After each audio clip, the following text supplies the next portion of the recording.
Hey everybody, it's Jessica Abel. I'm here with a quick look at how to write an effective Instagram bio really quickly. All right, so first of all, let's talk about why does a bio on Instagram matter? A lot of times when we put stuff in on social media, it's just kind of like you just put in whatever comes to your mind just immediately. And it's sort of like a moment of panic. Like, oh, I've got to put an avatar photo in and I've got to do all this stuff and it's too much. I don't know. And I'm not really prepared. But the reason it matters is you think about what somebody's experience is like. Think about what your own experience is like when you go to somebody else's Instagram profile. Think about what you're thinking about when you go there. When I do that, I only go to somebody's profile if I've been intrigued by something I've seen in my feed. And maybe that's something that came, in reels or something where I'm just like scrolling through and it's somebody new or somebody pointed me to something and shared a post and I was like, "Oh, that's interesting." And then I'll click through to their bio. So when somebody clicks through to my bio, I'm assuming, they're taking an extra step, right? They're going an extra step beyond just looking at my post, liking the post. They're thinking, this person's intriguing. Maybe I should follow them. Or maybe I want to click a link. Maybe I want to find out more about who they are. And so all of those things are an indication of interest.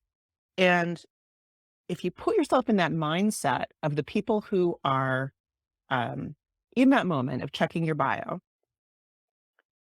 it can help you understand and filter what it is that you need to put there. So there's several different, I've gone to all these Instagram bios before and they're just baffling. Like there's nothing there. There's like a photo of something abstract, and then there's like, the handle is something I don't understand. Maybe the person's name is there, maybe it's just some other words, and then it'll say something really simple like trees and sky or something like that. And I have no idea what I'm looking at here. And I just click away. Now, if they are a visual artist and I can see their grid, maybe I'll look at some other posts if I have a little time and I'm going to spend some time there. But it's a barrier, right? It's a barrier to me getting to know them and wanting to be connected with them. Because remember, social media is social, it's about people and about connecting with people. When you follow somebody or when you connect with them, you're saying, I want more of this. I want more of you. I want more of who you are. You as user, you as a follower, you're saying, oh, this is an extra flavor that I want in my feed. I want to have this stuff in there. When you want other people to say that about you, you need to give them a little bit of a hint of what's coming down the pike, and giving them a lot of work to do, like, oh, they could look at all the posts in my feed and find out what I'm about. Well, they could, but will they?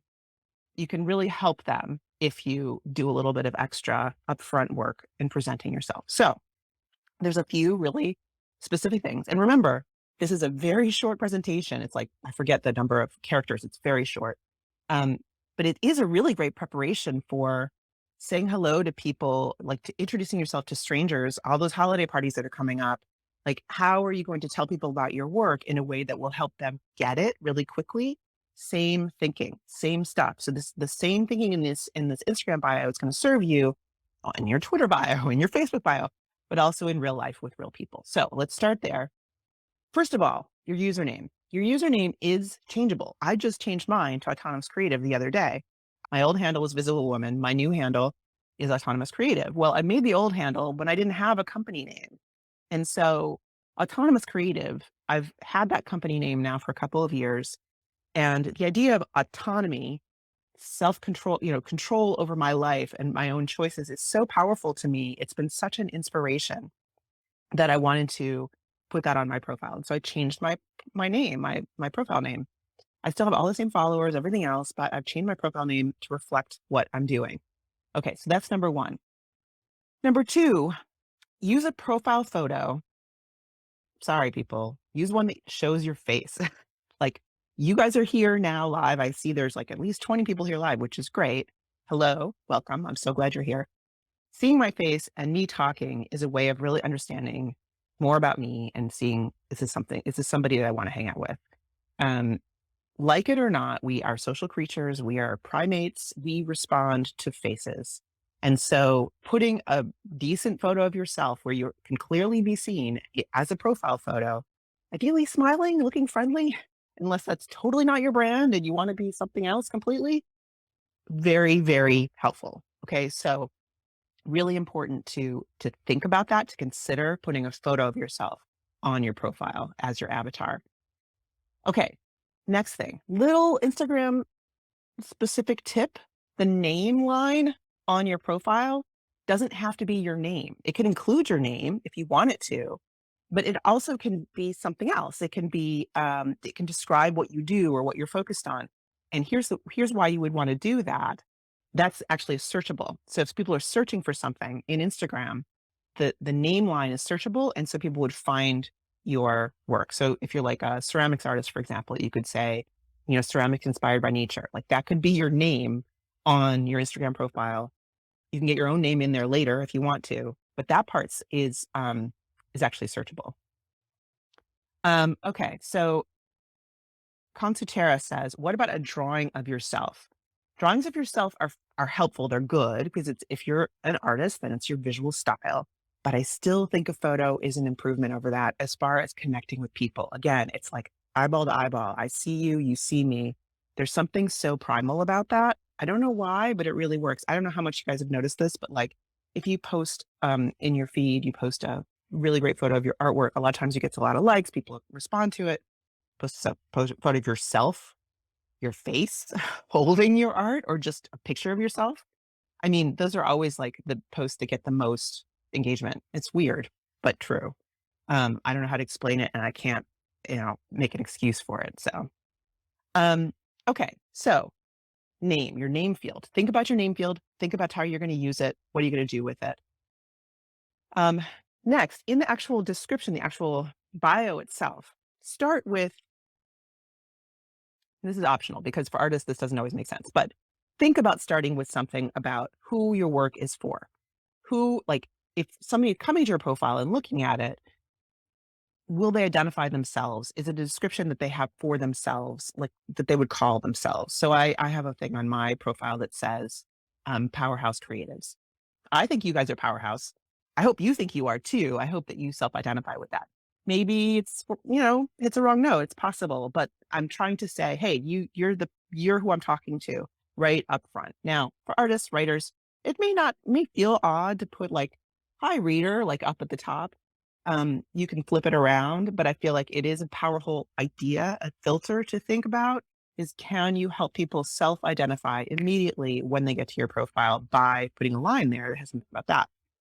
Okay, whether or not you do that, then I want you to tell us what we will get when we hang out with you. Basically, that is what your the body of your bio should be about. It should be. It's like, what do I get if I hang out with you? If I hang out here, if I follow you, if I go check out your link, if I do whatever, what am I gonna what's gonna show up in my feed? Like what kind of interests am I gonna, see, and what's the flavor of what I'm gonna get?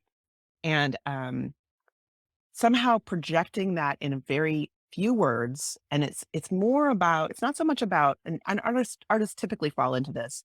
It's not like your medium almost, I teach in art school, and whenever I have my students write bios or about pages or something like that, they always start with, I'm a printmaker and painter.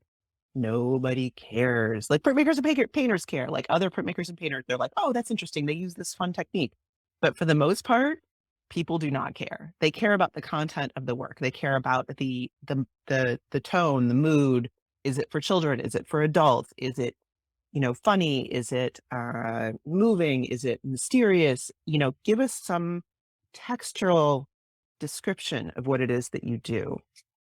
And if you offer something specific, if you have something that's like, I make blah for blah, like tell us that, just say it right there. Like it may feel a little weird and kind of revealing initially, but it actually works so well just to say very clearly, I do this for these people, period. And that's how it is. Okay, so you're telling us what you get when we hang out with you. And then we want to have a strong call to action for your link. Basically, a call to action is a call to action. You call people to act in some way. And the secret to a call to action is to complete the sentence, and don't use this part of it, but like use the part of the second part, complete the sentence, I want to. So imagine your user, your viewer being there and looking at your link or whatever and thinking, I want to blank. What do they want to do? And think about what they want to do, not what you want them to do, what they want to do. And then um, that sort of juicy verb, like you don't want to have a thing like subscribe because nobody really wants to subscribe. What they want is the results of the subscribing. I want to get amazing stories every week. I want to wear flowy scarves. I want to blah, blah, blah, whatever it is. And like that wear flowy scarves, that's your call to action. Find your perfect uh, flowy scarf. Because the other thing is like, I want you to help me, blah, blah, blah. Anyway, so call to action that describes what is the result of the thing they will get that they want? What is the thing that the person there clicking your link, what do you want them to do? If you don't have a link, that's fine. If you don't have any place for people to go, you want them to stay on your Instagram page and your call to action is follow you on Instagram. Cool. But follow you on Instagram, why? What are they going to get if they follow you on Instagram? Give people a little window into what that thing is on the other side of that. Okay. Got a couple examples. I have Amanda Andre. So Amanda is a member of our Authentic Visibility course, and she's done a great job with her bio here. The Amanda Andre is her username. She could do something else with that if she wanted to, but I think it's fine as a playwright to use your own name for that. But she also has it repeated in her name field. And what I would recommend to her is that you think about saying something in her name field that is something that the people she wants to find her would find. So the name field is that bold line up at the top. She could make that into something about epic plays or diaspora, that kind of thing, and she could get that into the name field, and then people who are looking for stuff about the Filipino diaspora could potentially find her by searching. The rest of her bio is not searchable, so that's the question, right? That's a little piece of extra power that you have available to you. My face is in the way of other stuff here, but you guys should check out her actual profile and follow. She's amazing. She's totally awesome. I think that's a really great example. And she says, join offerings and read work. That's her call to action. I want to join offerings and read work. Offerings is a little vague, but other than that, I think that's a really strong example. All right, let's look at a different one here. Sarah Llewellyn Perkins is a children's author who's in our group in Authentic Visibility as well. And she says, book obsessed illustrator. She shares her art and talks about books and talks about her own book On a Rainy Day that's coming up. So her call to action is to check it out, which I think could be a little bit clearer, the call to action. But the overall mood is really sunny and really friendly. The emojis really help. All right, Penny Sharp. Penny is working on a variety of different things, but in particular is interested in doing a lot of drawings about architecture, drawings of buildings in Glasgow. And so having dreams and architecture in there, I think is really, really helpful. I think it could become, again, her name field could become more helpful to her if she had sort of, Glasgow architecture in the name field. That could be something people could search for. She also has 2 calls to action. She has DM me for private commission and get a free illustration, which I think is okay. One call to action is usually more powerful, but these are 2 things that are consistent, and you can imagine the same person kind of wanting both of those things. And so I think that's helpful. I'd love to see Penny have a clearer photo of herself and have a little bit more information about this book that she's working on of these architectural drawings. Now, that's not everything that's in her feed, but it is the thing that she's focused on right now, and she wants to have attention for right now. So she could foreground that now and then later swap it out and do something else. Okay, so I have a couple questions here. Let's see. All right, Augusto Mora says, should I write my profile in English and in Spanish or just in my native language in Spanish? Well, I guess the question is, who's coming to your profile? Are they English speakers who don't speak Spanish? If they are, you might want to have something for them. And maybe it's like, I mean, you don't have a lot of room to do you can't put your entire profile in there twice, but there may be something like, you know, more in English, like you could have that in your links or something like that, if you have a links page. Um, but yeah, the question is really like, who are you trying to talk to? Like, who is coming and how could you make them feel comfortable? So, I speak Spanish, so I'm not put off by people writing their stuff in Spanish. But if I didn't speak Spanish, like if I come to somebody's profile and it's in Russian, yeah, I'm just not able to engage. I feel like, oh, I'm not going to be able to get anything out of this. So, that's just something to keep in mind. Um, so Eleanor says, I assumed you should write the kind of art you make so you're being as niche as possible. Do you think people will just accept artist? Um, well, in your descriptive line, which is sort of the category you're in, you could just put artist. I think that's fine. Um, in your case, Eleanor, I know you make paper cuts, and I know that paper cuts have very specific audience. People might actually search for paper cuts. You could certainly put that in there. I think that would make sense. But for the most part, people will talk about like, oh, I do lithography and collage and multimedia. And really, just for most people, it just doesn't matter. It's the content that matters. And in your case, talking about nature and moths and drawing inspiration from the outside world, that is going to really speak to people. You will have an audience that's like, I just want to learn paper cuts, and they may come to nature through, they come the other way. That's fine too. It's not that you have to suppress it, but I don't think that you need to make it like a filter necessarily, because I think that a lot of people will appreciate what you're doing via your passion for the content as much as or more than the actual expression. Okay. Jen says, any opinion on creator profile versus business profile? I have no opinion on that. I have a business profile. I've heard of people switching to creator profiles. There's all this debate about what kind of reach you're going to get and what kind of features you're going to get and those kinds of things. And go to the Instagram experts about that for sure. Like I am not your gal. Um, there are differences. But I tend to think like I'm not an Instagram creator. I'm a business on Instagram. So that makes the most sense for me. And I'm just kind of not going to mess with it unless I hear something very definitive about that.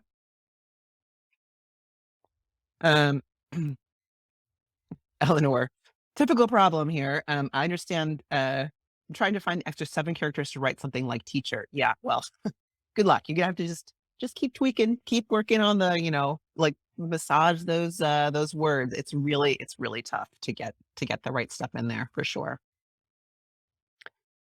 Um, Lou says business profile and creator profile have almost the same features these days, but business offers additional insights. Yeah, I mean, I have a lot of insights available to me, which I appreciate. It really does help me figure out, whether people like what I'm doing or getting anything out of it. I'm going to wrap it up before my voice goes completely. Thanks for being here. And I'll see you next time. Bye.